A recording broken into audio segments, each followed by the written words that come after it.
ZombieTech. Welcome to ZombieTech, a forum for engineers, scientists, and inventors to ponder on the technologies needed to survive the inevitable zombie apocalypse. He's Whisker. And he's Roy. Hi. And this week, due to listener request, we're going to continue from last week, and we're going to interview the lovely Addie Toymaker. Woo! That Addie, she's awesome. Yeah, she thinks so. He's very modest, too. So how did I do in your intro, Addie? I give it about a 6. I think you could have done with more inflection on the inevitable portion. Next time. You'll do better next time. With any luck, there will never be a next time. A next time. But I kind of like it, because usually I'm the one who asks all the questions, and so I'm kind of interested in seeing what questions you guys have prepared, of course, for my debut here. What? I was supposed to prepare? Oh my gosh. I never prepare for this show. I was taken after Whisker's lead. What? I just wing it. So what am I supposed to talk about? Well, I'll come up with something here. All right, so I'm sure a lot of people have heard this a little bit, but for those who haven't, what got you interested in the absolutely silly topic of zombies? Well, it was mostly from horror shows that you forced me to watch. Because Whisker really likes horror stuff, and so, you know, from last week, if you listened, one of his pastimes is watching movies, and horror movies being one of his particular pastimes. Scary movies. Right. Scary, horror, which have you, you know. He always chooses the movies, so I always end up getting subjected to these god-awful horror movies, scary movies, horror scary movies. And I realized that the ones that I didn't mind as much were zombie horror movies. Because at least then you could yell at the screen about how stupid the people were who were trying to survive. You know, like, it's like, obviously you don't decide to pee in the middle of like running from a pack of zombies. Hold your pee, or like, I don't know, just give it up. Your life is more important than soiled pants. Right? Don't you think? I would have to agree. If right? a zombie was coming after me, I would just pee my pants. Exactly. If a pack of freaking zombies, I mean, don't sit there and be like, yeah, I gotta look at my nails, I gotta pee. You know, it's just absurd. Absolutely absurd. So that's why I got into zombies. Does that work? Yeah. Yeah. So now, what made you sort of leap the gap between thinking zombie movies were okay and actually, like, dedicating yourself to talking about them once a week in a context of engineering?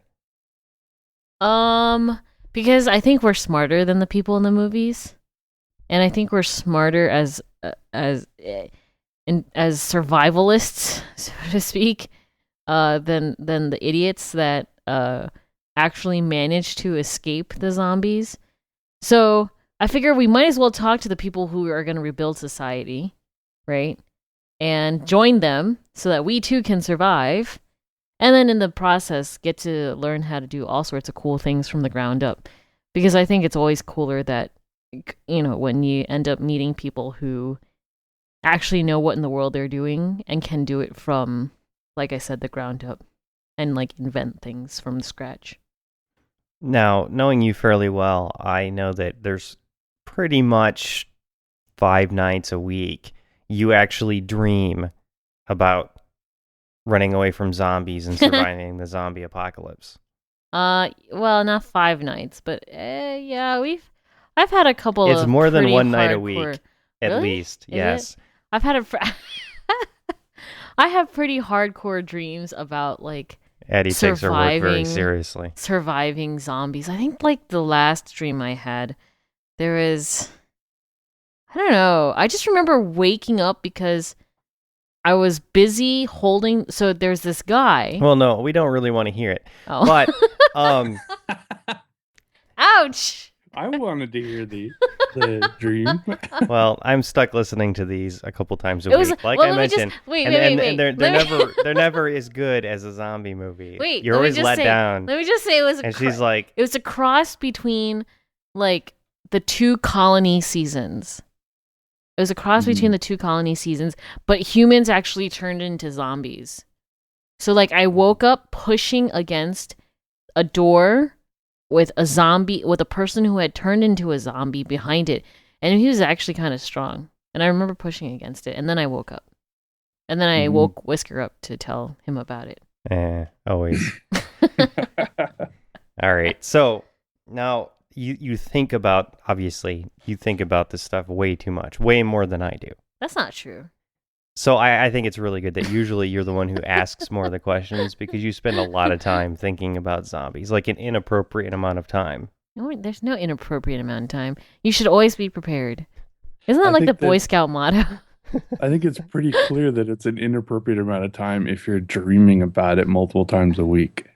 No, it's not multiple times a week. When I've got like a programming problem or I spend too much time playing a particular game, I dream about that topic, right? Yeah. And you dream about zombies consistently. So I think you may have a little bit of a problem. It's not multiple times a week. It's maybe once a week. Her weeks are shorter than everyone else's. So Addie, how many days do you think there are in a week? Hey, I know how many days there are in a week. I just can't help it that I'm passionate about my work. Yeah. Don't judge me. So do you actually believe that you could survive a zombie apocalypse? It really depends on where I am at the time. So, for instance, if I'm in the hospital, Addie's a nurse. It's hard to decide because the emergency room is separated from the main hospital by a long corridor and by relatively locked doors. So the emergency room, that's not true. I don't know. I'd have a difficult time. It'd be kind of difficult, but I can walk home. So I know how to walk home from the hospital, which you mean run, right? Yeah, run. Which may or may not work, depending on how fast the zombies are. I don't know. Difficult thing. I think I could survive it, but a lot of things would have to fall in place. Like, I would have had to just have gone to the grocery store to buy groceries, because I don't really have a stockpile here yet. So this is the sort of thing that the host of a zombie show probably shouldn't admit, that you don't have a stockpile of food. maybe I'm trying to throw people off my trail, right? So that people don't know you have a big stockpile and they don't come here to get their food. Exactly. So you don't know, audience. Good move. Whether or not I actually have a lot of food or not.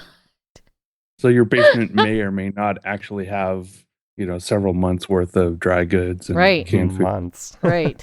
And I may or may not have a basement with said goods. Yeah. I see. Yeah. Maybe I live in a 1-story house. Huh? I think from Toymaker Television, we're pretty sure you don't. Maybe I move every few months. Nobody knows. So I think she's convinced that she would live. I think so. I think she'd get eaten, but what? I hope she doesn't. Wouldn't that be horrible? Yeah, you'd have to stop to write blog posts about every block. I mean... Well... I can use one of those voice recorders, though. Like. Well, going back to the beginning there, you'd have to withhold writing blogs while you're being chased by zombies.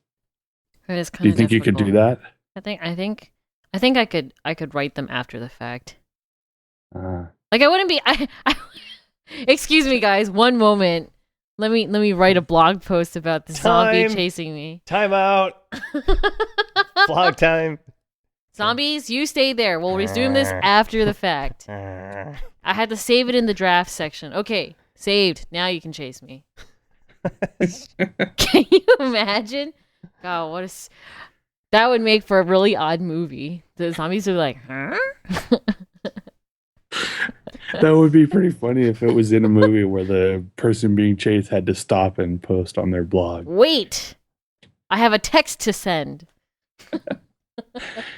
Now, you've been doing this for a while now, like 6 months or more. I suppose. This whole zombie tech More, actually. weekly, A little more, yeah.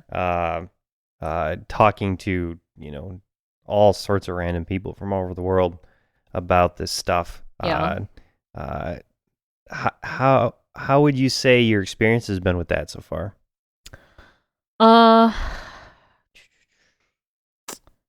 There's quite a learning curve when talking to people. You have to figure out what questions are appropriate to ask, what questions make sense given the context, and what questions are make sense in terms of the conversation. So, I usually do research and I write down a list of questions of things that I want to ask.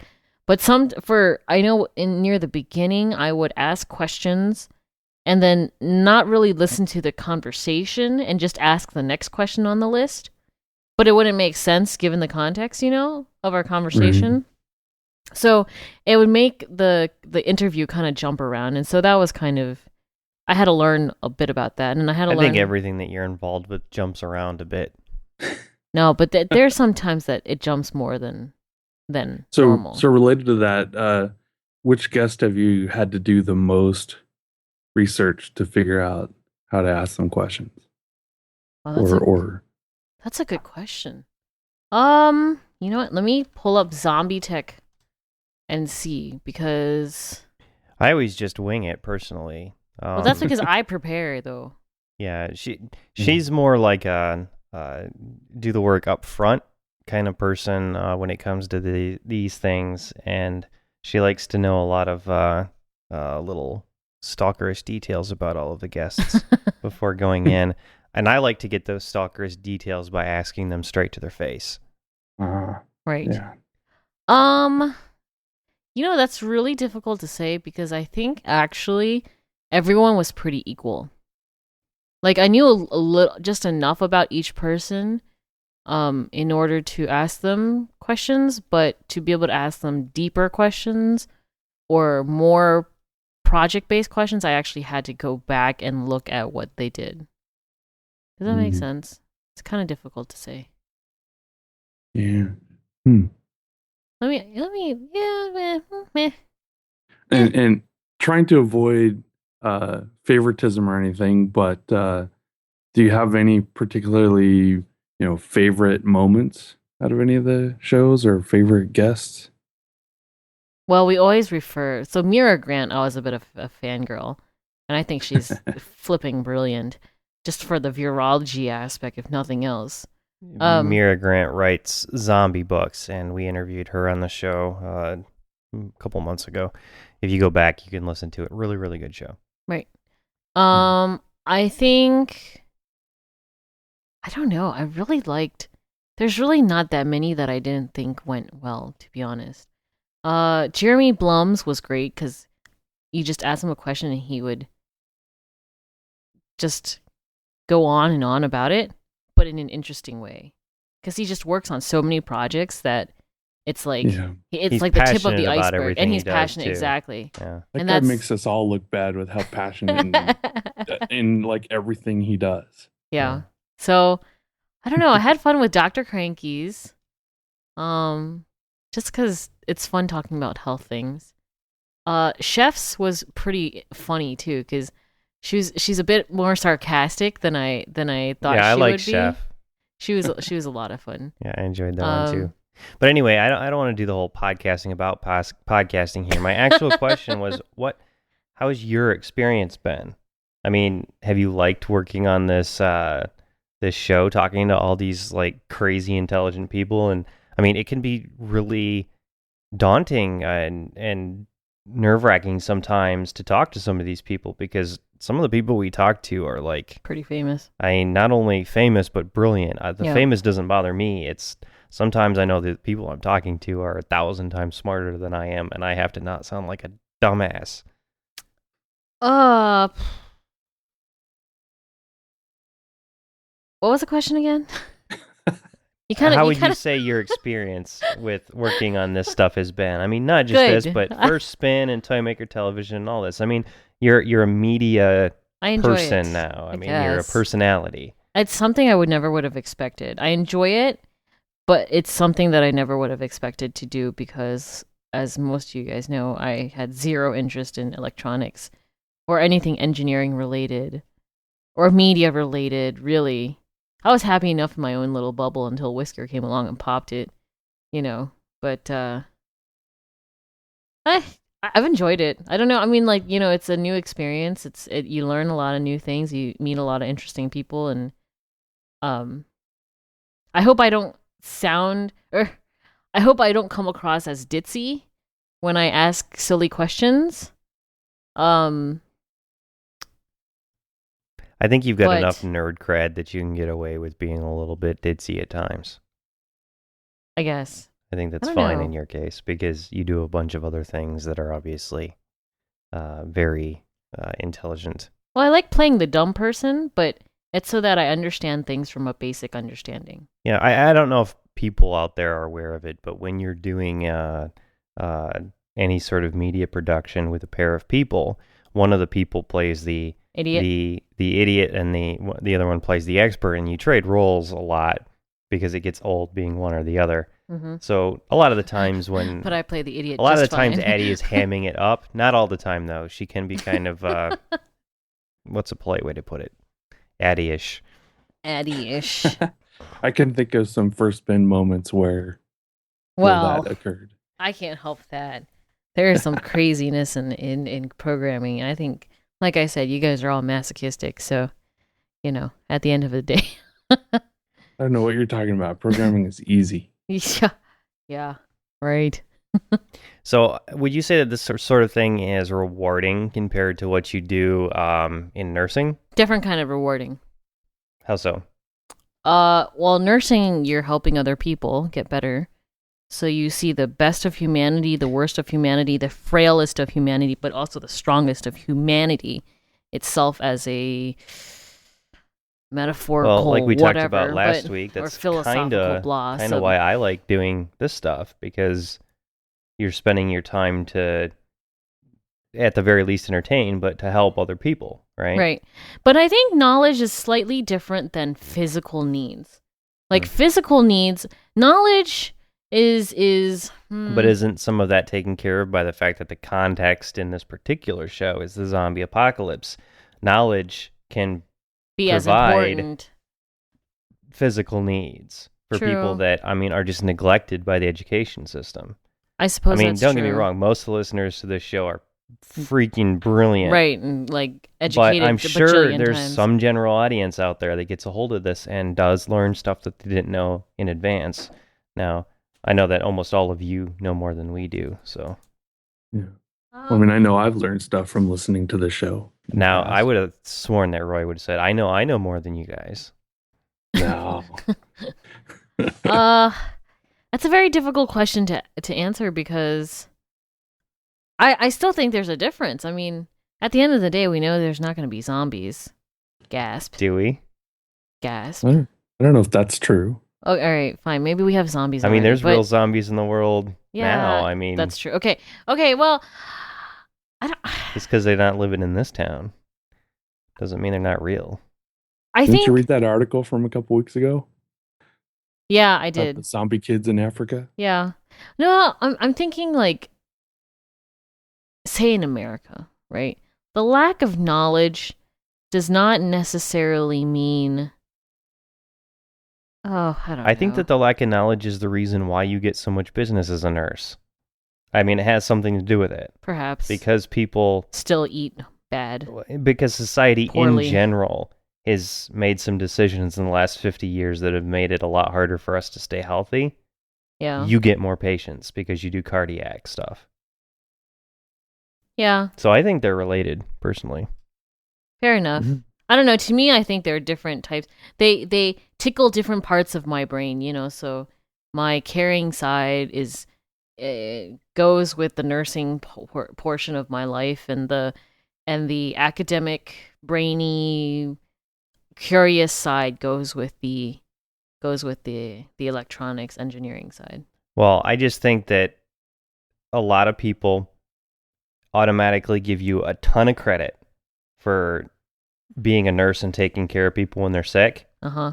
and they may not give you enough credit for the dozens and dozens of hours a week that you spend working on not only educating yourself, but sharing that wisdom and educating other people. Well, that's okay. Because a lot of what you do is quiet and behind the scenes work. That's okay. Right. So, good on you for that. Thank you.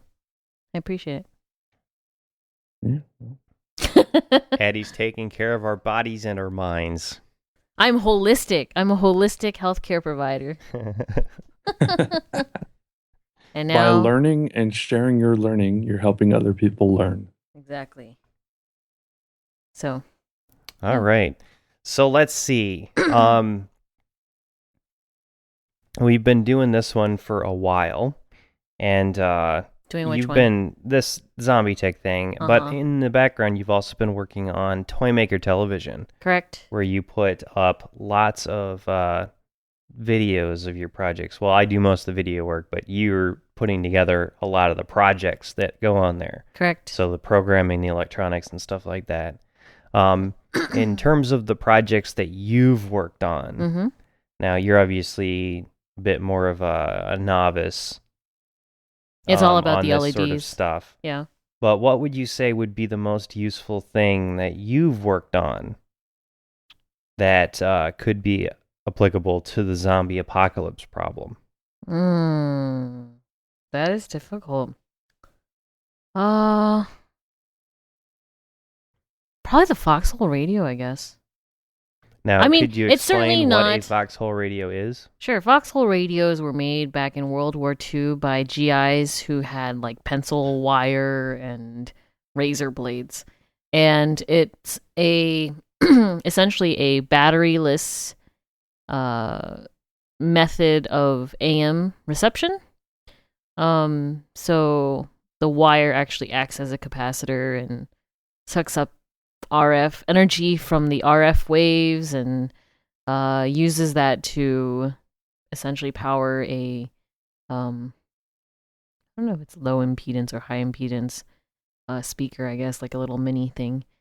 So I think that might be if people were still using AM transmission, to spread information during a zombie apocalypse. But otherwise, I think it might be my work with the XBs because I think a wireless mesh node network would be extremely useful in the zombie apocalypse. For what? Like a mini internet, I think. How would you go about implementing something like that? Well, I'd get you guys to code it. I would raid Parallax for a whole bunch of their prop BOEs. Get a whole bunch of XBs, stick them on said prop BOEs, put little LEDs for fun, and get you guys to, code them to talk to each other with whatever information needed to be done. Because you could always do like motion sensors for the defense system. You could do like water sensors for the how much water we still have in our tanks and reservoirs, and then always have that information sent back to a central repository, so that instead of having to go out to check, you just check at your center node, your base node, and then you'll know what in the world's going on. And why would you choose to do this with mesh networks instead of wired? Because animals can chew through wires, people can trip over wires, and you can use wire for other applications. Like? Traps, booby traps, like lights. Because you can't very well have wireless lights. That just doesn't work. So you might as well save the wires for something that actually need it. Right? Yeah. What would you think of first off if you were, with what you know right now, on how to design a traps for your defense system? I don't really know much about traps, to be honest. I mean, I think with our defense, because I'm a defense person, and my defense is like a bajillion turret guns that fire automatically, if there's something in the distance, right? That's an enemy. So if I can get something working like that, that would work. That's a ahead. tough problem, determining that it's an enemy. No, Unless you just get all assume your anything friends. is an enemy. You just get all your friends inside, and then everybody else is screwed. So, But what about when your friends need to go outside to do something? that's maybe have like sensors on them that that mark them as not as a friendly, and anything that doesn't have that friendly tag on it gets shot to death. Who's but writing then this code? You guys are. Oh, but what's the I problem? don't trust Roy's code that much. I'm staying inside defense. I was gonna say one problem with that kind of thing is that if your friend takes the sensor and goes out And loses and it. gets eaten by a zombie, and the zombie has the sensor now, Or becomes a zombie. and then they walk back, and now they don't die. But why would they walk back? They wouldn't really know where back was. Right? This is just making it much more difficult than it needs to be. Everybody, get in the Zeppelin. You want to fly around over everything, Right. I mean, because you're not gonna have zombie pilots, because they'll be like, "Rawr," and then like blow up in on the ground, right? So Okay. yeah, they'd crash their planes. They wouldn't really know how to, adjust just flaps. So do you think you actually know enough about electronics now to build an automated gun turret from scratch? No. I don't know that much about weapons. Help. Yeah, I still need some help. You know what I'm good with? I'm good with giving you the tools that you need. Whether that's water, whether that's rice cakes, can of dried beans, or a soldering iron. I'm good for that. I don't know. I think you're good for a lot more than that. Well, Yeah. it's You're selling yourself short. it's things that I haven't actually put my hand at trying to do. So I mean, like, if you want to get me the parts for an automatic gun turret, like, sure, I'll go for it. I approach projects in the same way I approach interviewing people. Just wing it. I see. You got to learn to get rid of that explains this. To get rid of the fear of thinking you can't do something, because you know what, you can do whatever you want to do. Right. Except for win the Mega Millions lottery. You do have a lot of the stuff you might need to learn how to make an automatic turret. Yeah, I mean, we have servos and microcontrollers. Right. We do have DC motors and servos, RC servos. So I could make a mini Nerf gun sort of thing. I would have to play around with the RC servos a bit more. I like the continuous RC servos. They're quite cool. Yeah. But for this, you wouldn't use a continuous one because you need to be able to control where it's going. You can't control where it's going with a continuous? A continuous one's just going to keep going in one direction or the other if you give it the signal. Yeah. A regular servo will go to a specific position, right? I guess so that's you need to learn that. I guess that's true. Sounds like you have a project in your future. Yeah, I'm working on it. It's essentially what I'm building with the Robo Jib, but right. Yeah, instead of a gun on it, it's got a camera because that's just a lot more in line with my morals. And it's your form of weapon. Yeah, that's I'm gonna what take I like a picture to shoot of people you. with. Bah. Yeah. Take that, zombies. You got a picture of you now. Cameras on the could be wall very of useful shame. against zombies, actually. What are you gonna do? Flash to death? No, you can see where they are. I guess so. Knowing is half the battle. Yeah. I was going to say a good part of defense is, surveillance. That's true. We gotta figure out a good defense. Yeah. Anyway, that's my haphazard answer to that. She totally dodged the question. Can't be helped. All right, Roy. I've been walking over you here. What questions do you have for our interviewee here? Well, just something that I've been curious about. What kind of things Addie did in the past. Why did she get into nursing, and what path she went through to get there? Like, I believe you did some kind of scientist type work Yep. prior to being a nurse. Yep. So I had this opportunity in high school to do some research at the NIH for a little bit, and That's so the National Institute of Health. correct. And so I started doing They some make research talking there. rats. No, not quite. Oh, that's NIM. NIMH. I did work for NIMH when I first started, actually. But I later worked for NIAAA. So NIMH is National Institutes of Mental Health. NIAAA is like National Institutes of Alcoholism and Alcohol Addiction, I believe. So when Was there a lot of drinking there? a lot of mice getting drunk. Yeah, they were really cute too. But I can explain that. PETA's like, what? What's going on? Actually, I think hope PETA I'm okay knows to say better it, than but- to try to go after NIH. Well, I mean, there are. My boss said that his colleagues had constantly had their lives threatened by PETA members. So, that's not. There's no guarantee, but essentially, I started in high school, did research my senior year, and continued pretty much until college. Went to college.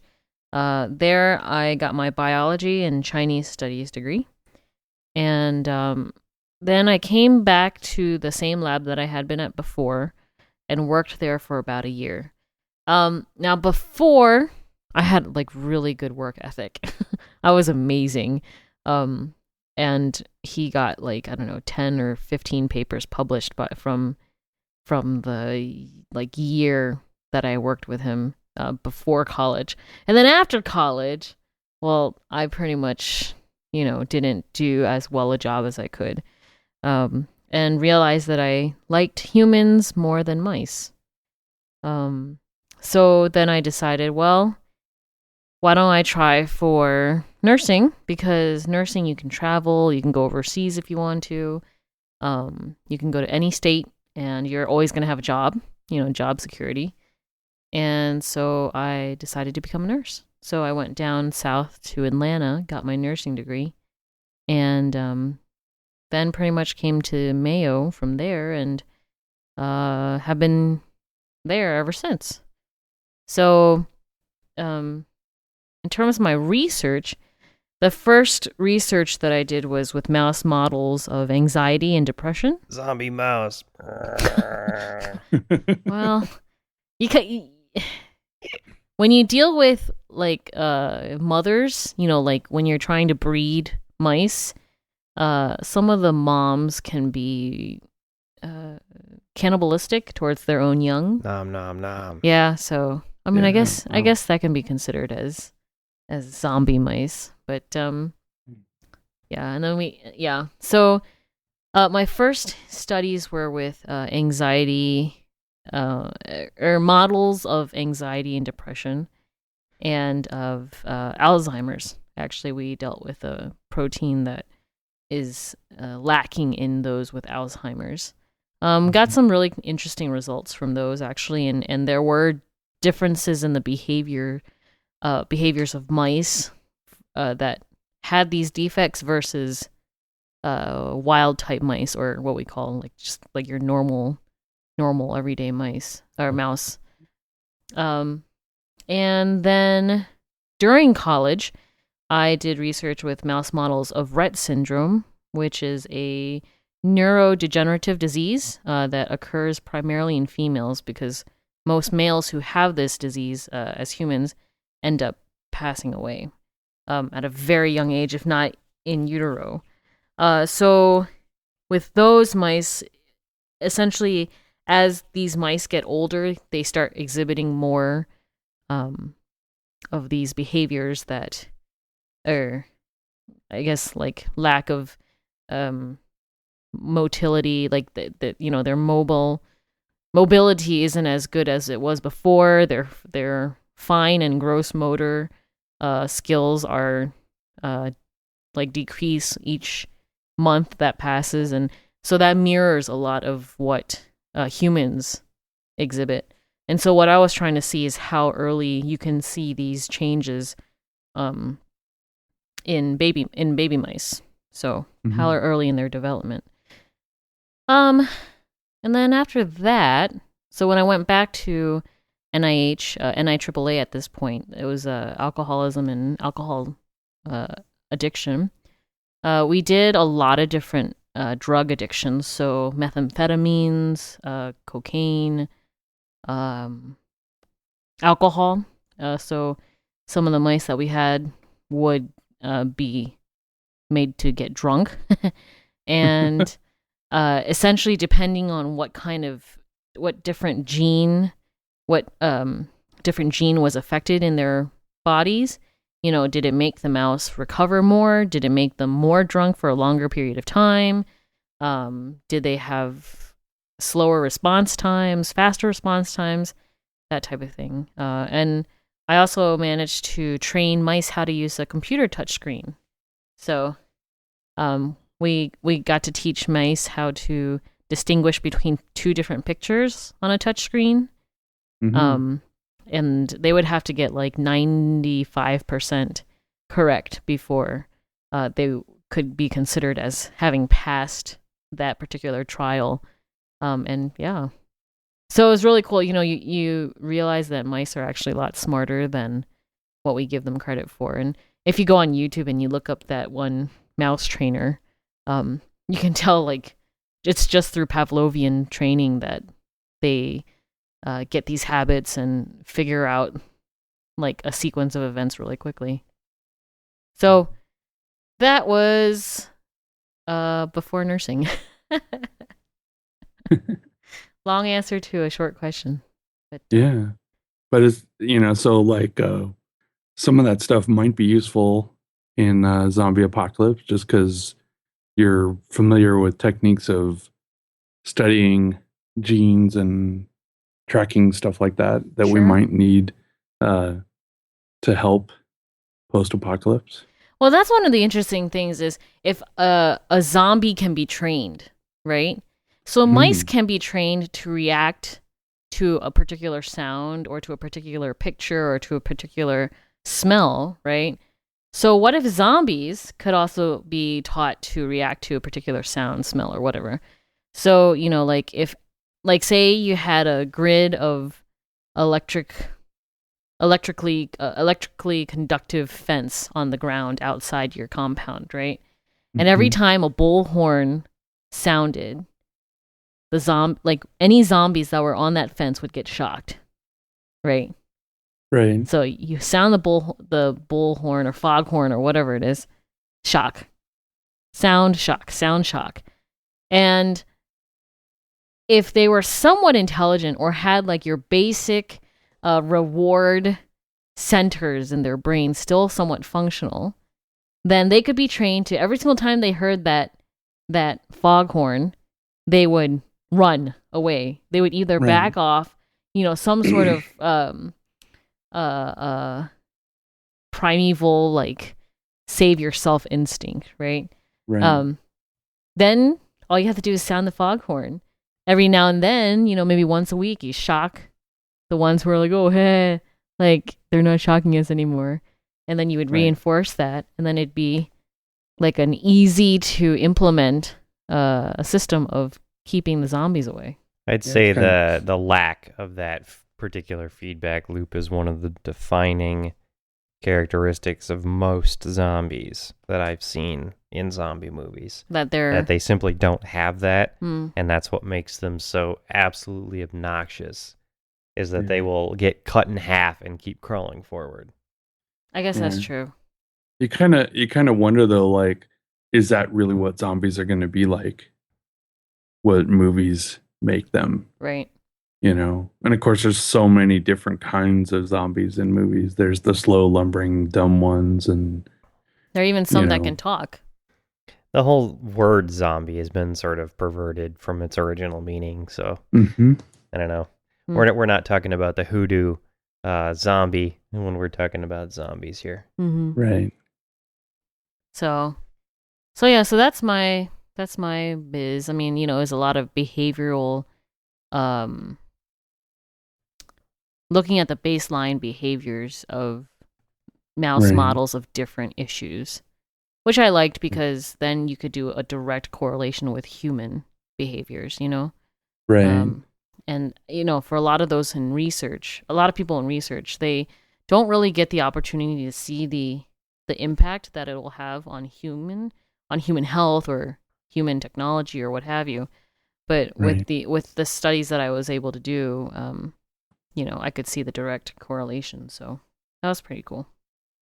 Yeah. Mm-hmm. So we already know, because you've said it many times, that you didn't want to have anything to do or didn't know electronics or programming at all. Right. So what kind of things did you do as a hobby or for fun before you started doing this stuff? I went out a lot. So So you're a hike. party animal? No, not like that. Like I'm not a drinker or smoker or anything like that. I think beer is kind of Okay. silly. I think seeing what that stuff does to mice would turn pretty much Just kept anybody me- off of doing it to themselves on purpose. No, the thing is, like the friends that I hung out with, we didn't drink or do drugs or anything like that. We were actually pretty goody two shoes, but no, we would just hang out. Like I was a hangout sort of person. We'd go hiking, we'd have bonfires, we'd go camping, and so a lot of my time was spent doing that. And I'm trying to think. There's a certain point after college where I was like, well, I'm now a quasi specialist in mouse behavior and biology and Chinese studies. So I think I'm good for the rest of my life. I didn't think much about like self-education, to be honest. And I know that sounds kind of weird, but it's just, well, okay, I know what I know. I'll just keep working in the fields that I'm good at, and I'll let other people take care of the stuff that I don't know, Yeah. I mean, I don't know if that sounds weird. I mean, it sounds weird to people like us that are not doing that, but I think that's a common thing in society these days. Is you go to school and you learn something and then you just stick with it.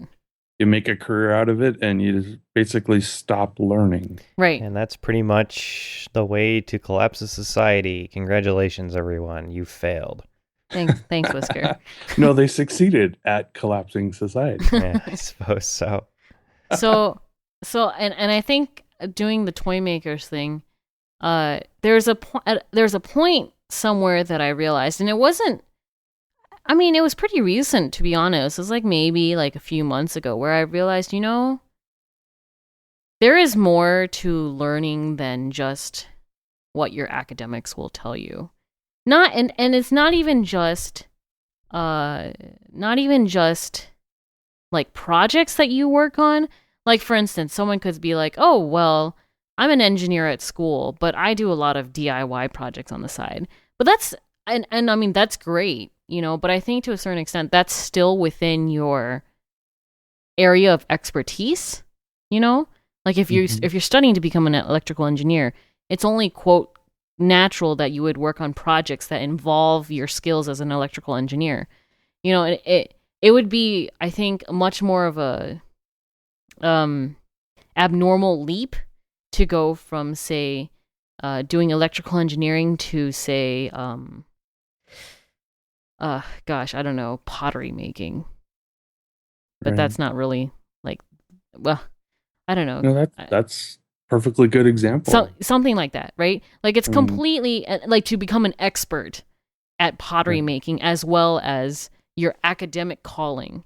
And so I think that's why, like, most of my background is in biology, is in wet science. And so jumping into engineering is such a different field that I realized, self-education, there is a lot of value in being able to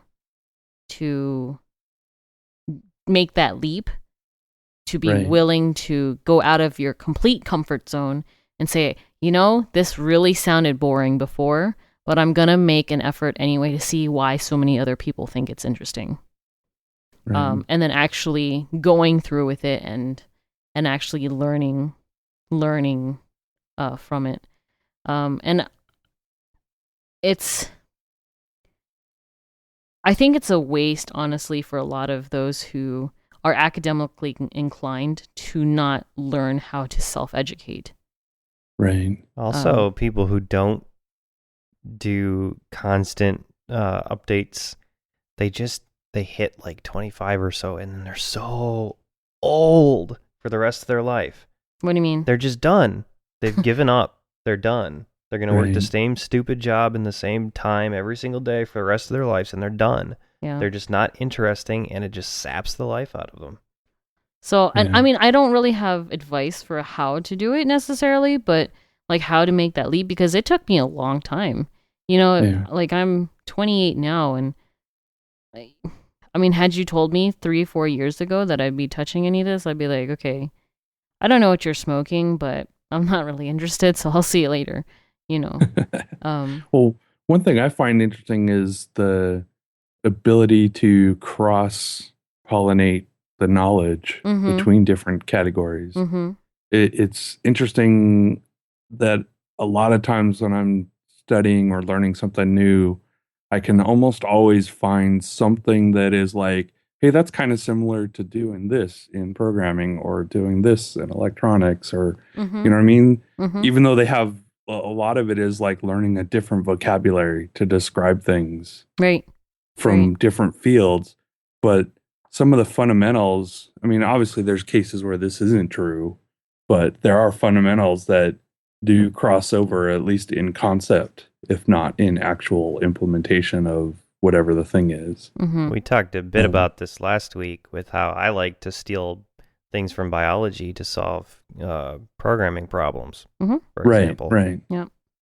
And I know that some of the more interesting things in science and, you know, invention that's going on nowadays is, I think, coming from people that have sort of crossed between different things. Right. You know, they're learning how biology works, and then their background is engineering, and then they're taking the two things and making new medical procedures or new, you know, techniques for dealing with problems. Right. And it comes from that ability to go out of your comfort zone into something new, Right. you Right. know, I just think that it's too valuable not to do. Yep. Nope. I completely agree. And it helps the person also learn how to learn and analyze the world in a different way. So the way I analyze the world as a biologist is to me completely different than how I analyze the world as a amateur engineer. You know, Right. it's very different in how I look at things. But it's valuable to learn how to and to realize that you have the capability to do that without requiring professors and you know, like rigorous academic courses. Those are useful for certain kinds of things. Of but course, yeah. For most human knowledge, it's just common sense. It's something that some person came up with. I mean, everything is, right? Right. Yeah. And if they can come up with it, you can understand it pretty easily. It's when you start getting into things that are dangerous that you really need to have some rigid testing and stuff before somebody should be allowed to do it, like nursing, for example. Right. You know, obviously when you start talking about medicine or medical things, you want to have a certain amount of training and learning up front.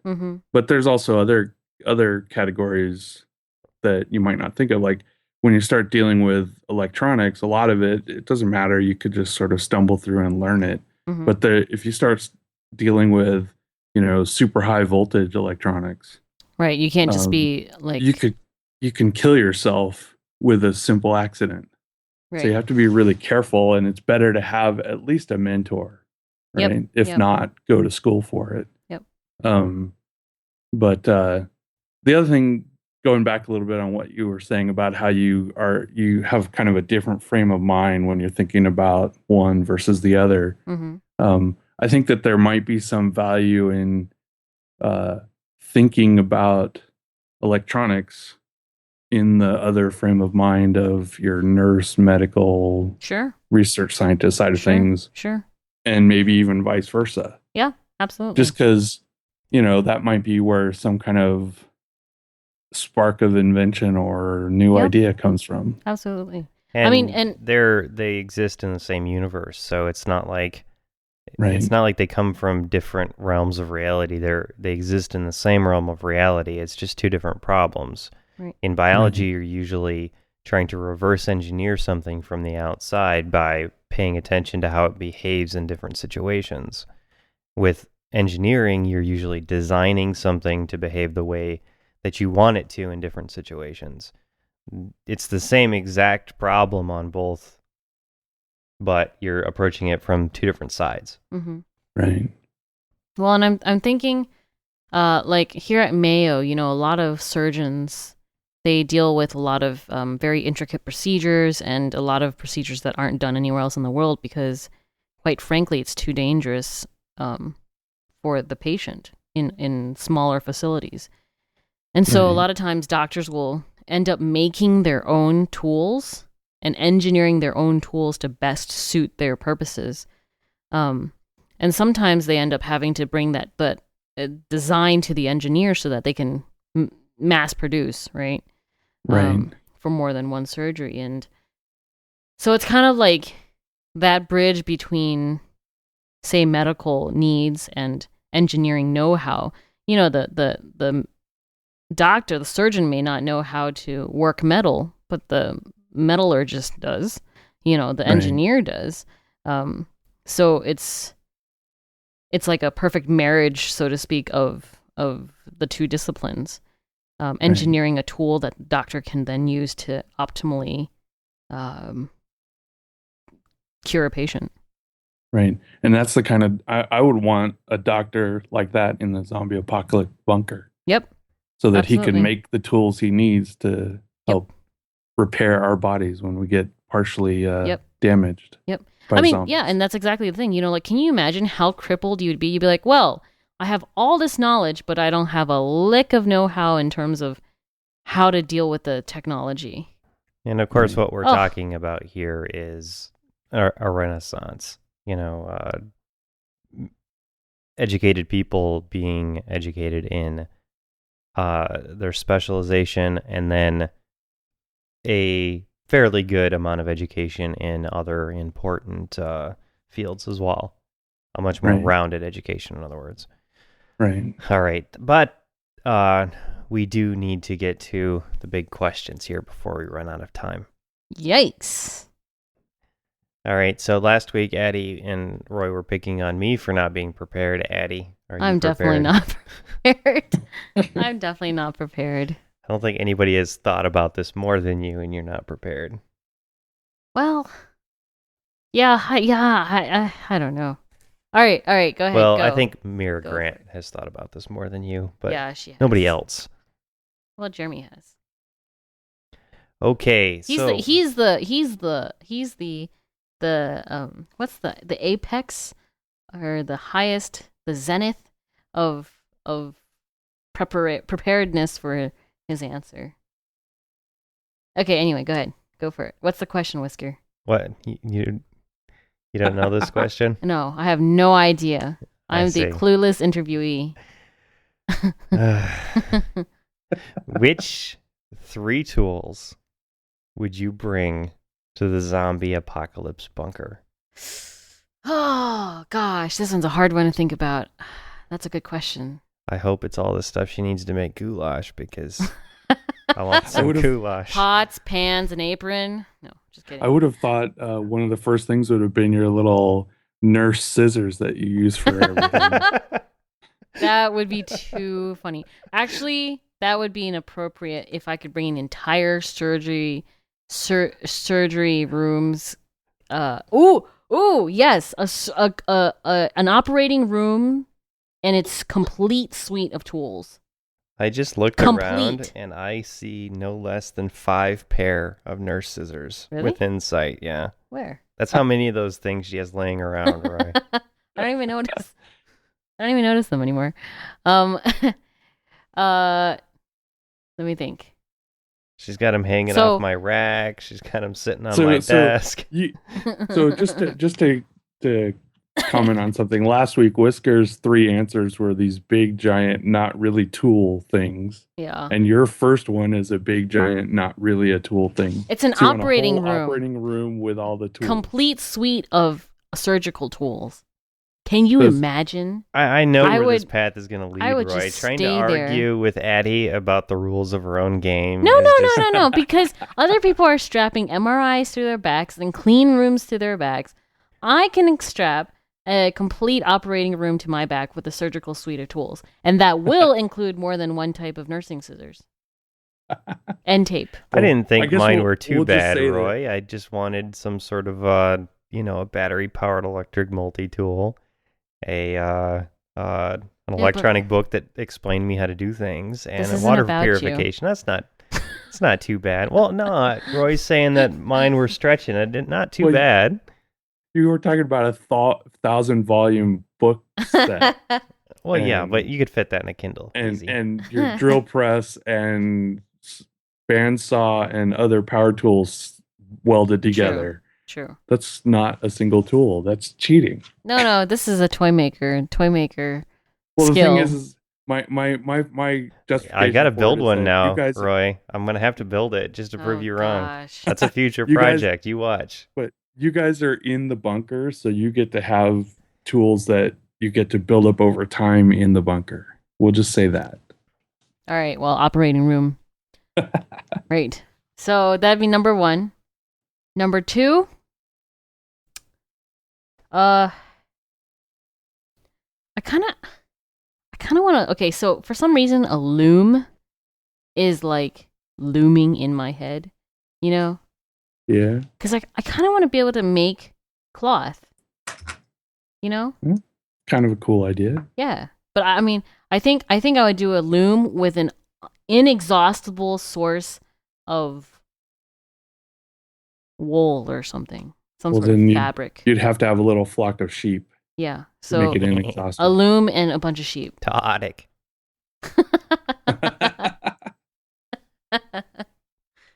Right? So Only the hardcore listeners will get that. yeah, I don't know. So somehow make that happen. So you want a loom and an operating room. Yeah, loom with an inexhaustible source of sheep.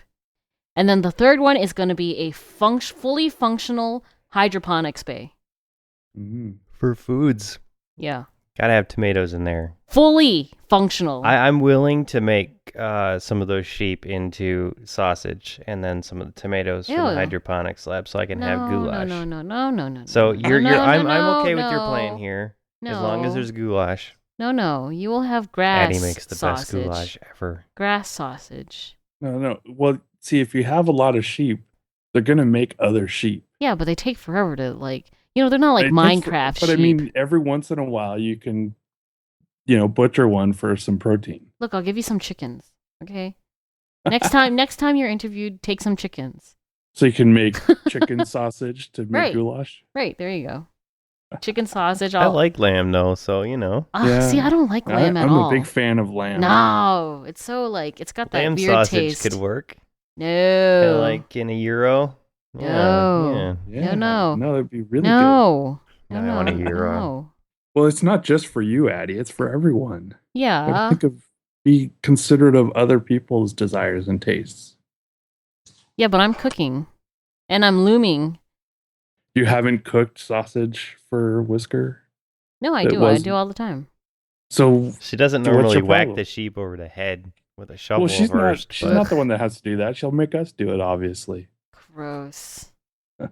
Gross. I don't like lamb. Ugh.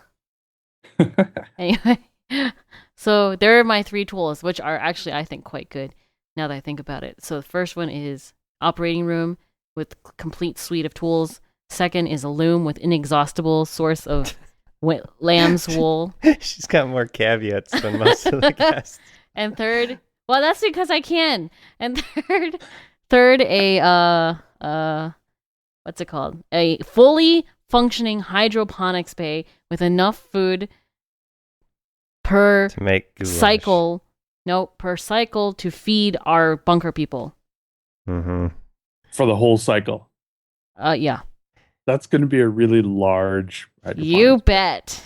Okay, and which You book bet. would you bring? And well, I mean, I have access to all the other books that everybody else brings, right? What book would you bring? What book would I bring? Always so difficult. I haven't really come across a book that's like amazing. Even Art of Electronics, I know people are gonna hiss and boo, but even Art of Electronics didn't answer my noob question, so I was less than impressed. The book that you want there is Practical Electronics for Inventors. All right, I want Practical Electronics for Inventors. I guess. I'm just saying that's the electronics book that's more for newbies. Well, that'll keep her busy for a while as she blogs about each paragraph of the entire thing. Yep. Yep. All right, that's all the time we have for this week. Thank you for listening, everyone. I hope you enjoyed getting to hear Addie in the hot seat. And we'll be getting back to normal next week. Same old with a new guest. Yes. Which is not us. Yep. All right. You can find this show every week on Thursday at ZombieTech.tv. We're on Twitter at tymkrs. And there's links to all sorts of other stuff that Addie does and I do on tymkrs.com. And Addie is on Twitter at ATDIY. Correct. All right. We'll see you guys next week. Bye. Bye. Bye.